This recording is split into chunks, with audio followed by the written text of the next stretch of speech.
Ciptakanlah kenangan indah dalam perjalanan hidupmu, karena itu yang akan menjadi warisanmu.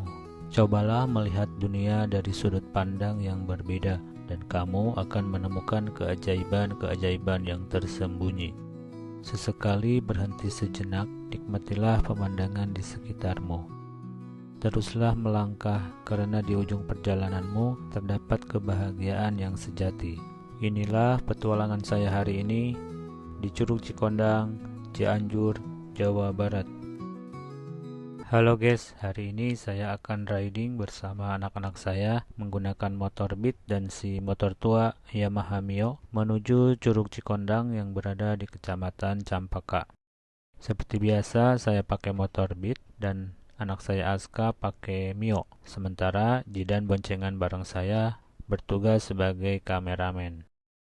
Di perjalanan, saya mampir ke rumah ibu saya dan begitu saya cerita mau berangkat ke Curug Cikondang, ibu saya pengen ikut. Katanya seumur-umur belum pernah tahu Curug Cikondang. Padahal dekat, masih satu kabupaten. Kasihan sekali ya.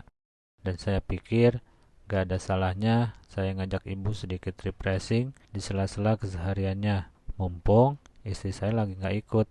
Di perjalanan, saya dimanjakan dengan pemandangan alam, hijaunya kebun teh dan pepohonan. Cuaca pun saat ini lagi cerah. Nah, ini kita udah sampai di tempat parkir dan kita dapat tiket parkir berbayar seharga Rp5.000. Ibu saya cukup haus rupanya. Untuk tiket masuknya kita bayar Rp10.000 per orang dewasa dan untuk anak-anak Rp5.000. Dan ternyata di sini ada juga fasilitas olahraga ekstrim, turun tebing di area curug. Buat kalian yang hobi olahraga ekstrim, boleh coba ya guys. Dari parkiran kita harus trekking dulu agak jauh dengan trek yang menurun untuk sampai bisa melihat curugnya, sehingga kita bisa mengabadikan view di sekitar.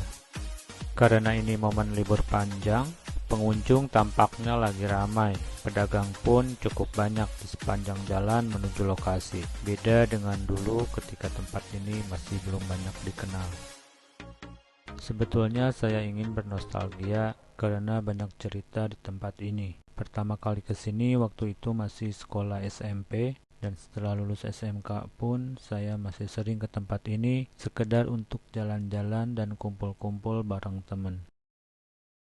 Dan Curug Cikondang adalah saksi bisu ketika saya mengutarakan perasaan ini ke salah satu wanita yang sekarang menjadi ibunya anak-anak. Waktu terasa cepat berlalu ya, dan sekarang anak saya udah 3. Saya pun beranjak tua, menua bersama wanita yang waktu itu pernah bercerita di tempat ini. Setelah puas mengabadikan tempat ini, terasa kurang jika nggak mandi dan basah-basahan dengan percikan air terjun yang jarang saya rasakan. Habis itu jajan-jajan di warung sekitar, dan seperti biasa menu andalan anak saya, mie dan sosis bakar. Pesan saya, jangan buang sampah sembarangan ya, jaga tempat ini agar tetap bersih. Tak terasa waktu sudah jam 11 siang, dan kami pun bersiap-siap untuk pulang. Sampai di sini dulu cerita hari ini. Sampai jumpa lagi di petualangan berikutnya. Cahaya pagi menembus kaca jendela, sinar harapan memenuhi seluruh kamar.